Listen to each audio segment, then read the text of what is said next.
Rave Radio.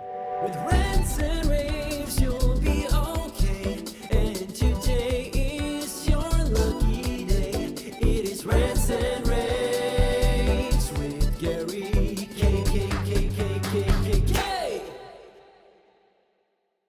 Hello, everyone. This is Gary K, and welcome back to another edition of my Rants and Raves videocast. We are counting down to ISE.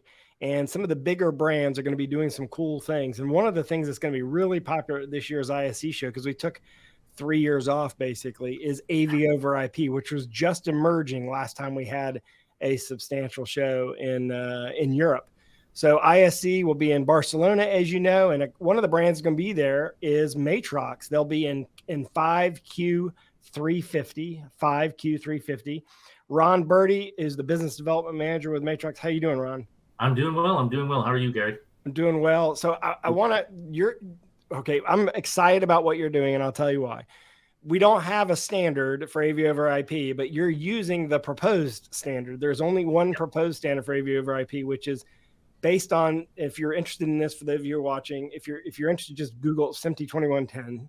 And then based on that standard, there's something called IPMX, which was created by the AIMS Alliance. Yeah. But you have a product line called ConvertIP that you and I talked about some months ago. And what's cool about ConvertIP is that not only are you using IPMX the way the standards laid out, but you're kind of doing something more because you're able to provide any bandwidth. So it's basically variable bandwidth through ConvertIP. So you could literally do uncompressed all the way down to 1 gig and even lower. And every device in ConvertIP, correct me if I'm wrong, is a transmitter and receiver. So it's basically like this one universal box. Exactly. It's a key thing to the product that we bring to the market. You talk about the standards we're trying to push and working with AIMS and IPMX to drive. So it's not ratified, as you said, but it's certainly something we're pushing. And yeah, the products, there's 6 that we introduce right out the gate. They support SDI, HDMI, and HDBaseT. So we support all of those. But on each of those, we can send or receive uncompressed, fully uncompressed. Yeah. So all the way up to 12 gig for 4K 6444. And then we can also do lightly compressed or 1 gig. So something that's very friendly for the ProAV world at 1 gig or whatever, I guess 800 megabits, 900 megabits a second for 4K, or 1080p at about 250, and you get the lossless and visually lossless. So you get absolute lossless with uncompressed or visually lossless, and then you also get, the zero latency or near zero latency because of that. So all of that squeezed into the same product line, and I think that's that flexibility is something that's pretty attractive on top of the standards that we're following. So hopefully others follow, and a lot of people can interact and interoperate as well. Yeah, so the idea there with IPMX is that anyone else who follows IPMX standards, if they're adopted and when they're adopted, I know you'd like to say, would be able to be interoperability between everything, and including display companies putting IPMX in their displays. So that you'd be able to just plug in the network cable basically, and the decoding would be inside of the display. I'm curious, who else in the industry has a ConvertIP kind of system out there? I mean, like obviously the big, the big company out there doing AV over IP is Crestron. They're doing their own thing with their own sort of like proprietary stuff. There's not really a whole lot of other companies out there doing what you're doing, are there?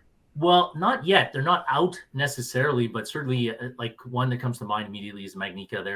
They're doing some stuff with it too. And at Infocom this year, AIMS's booth is going to have an interactive, interoperable solution, like with about 12 companies actually working together there. So you'll see a lot of it coming to fruition at that point. Okay. So that's going to be really exciting for us at Infocom and showing it there. But of course, not everybody's out the gate yet. But if you take a look and go to the AIMS site and take a look at IPMX, there's about 65, 70 companies at this point that are joined into that initiative and driving it. And the real benefit, one of the huge benefits of IPMX, in my mind, is that, while it's based on 2110, you reduce the network requirements. So it simplifies network requirements so that it's much easier to use. And then, if everybody's using it, products work together But the idea is also that you might be able to get, and you will get, we hope over time, ecosystems that control all of that from all of those and that's critical. manufacturers from one. That's critical because yeah. to have a control infrastructure that allows you to build a virtual matrix switcher or allows you to send that content anywhere, including, by the way, one of the things that Ames has done with IPMX is the idea that one day you'd be able to type in an IP address and the content would just appear in your browser. So you'd actually have it's true network content. Yeah. So ultimately for me, I mean, the most obvious sort of pain point this solves is simplification of signal routing and distribution. What is sort of like, I mean, you sit in a kind of unique position over there in Matrox as a business development manager. What are you seeing as sort of the pain points it solves? Well, I think that the flexibility, certainly with the ConvertIP anyway, it solves that flexibility where, oh, maybe I have an SDI camera that I want to capture and I want to send it, but my display is HDMI. So I need transmitters and receivers that do that conversion built into the device. And it does that with following. Let's talk about that. What are the inputs and outputs? What are the capabilities of it? So SDI up to 4K, HDMI up to 4K, and then HDBaseT we added as well, because we think the volume of HDBaseT solutions that are out there today, whether they be simple point-to-point solutions or more likely, islands of HDBaseT that's being used in conference rooms or auditoriums or whatever, you might want to share the data that's in there across to other parts, other locations that are difficult to get to using just HDBaseT, but using the AV network, boy, it makes it a lot easier. And you can also bring data that might be out there that might be of interest to the HDBaseT island that you want to share in that environment and do that as well. So you can go either way. So let's take a look at the product here. So you've got SDI, HDMI, HDBaseT. So I can go in any of those and out any of those basically. And then Absolutely. And then also I could take other network content in. But what do you have multiple network ports here or what? Yeah, we do. There's a lot of them on there. So you can on the RJ45 units, you can use just one port. So it'll support control data, media data, and PoE. Okay. So you can, do everything from one port, or there in 2 or actually 4 of the units, depending if you're using SFP or a Cat5. You can have a redundant network port as well. So fully redundant, so that when you switch from one network, if you lose a network, you don't lose even a frame. It's perfect redundancy. You can build a system using exactly the existing network, but also put a VPN in there simultaneously in case you have a problem. Correct. And then you always have a RJ45 connector in case you want to separate your video data from your control data. So we give you. So there's a lot of network ports on there. Right. But if you want to use only one of them, you can do that too. All right. So if you want to learn more, go to amesalliance.org, amesalliance.org to learn more about IPMX. If you want to check out all the Matrox products, check them all out at matrox.com. Ron, you'll be in booth, let's repeat that again, 5Q350 at ISE in Barcelona.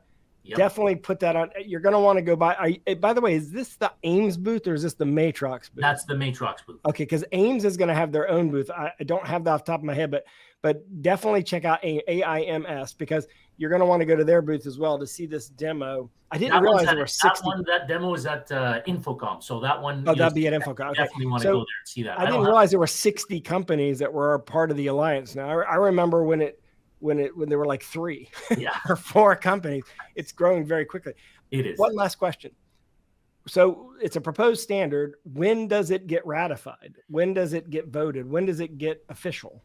The key thing there is one thing that I think Ames is trying to do is, and one thing that I think their principle is that no one codec solves everything, whether that's uncompressed or something else. Yeah. So that's the one thing that's holding us up. We've gone forward using Calibri as our 1 gig codec.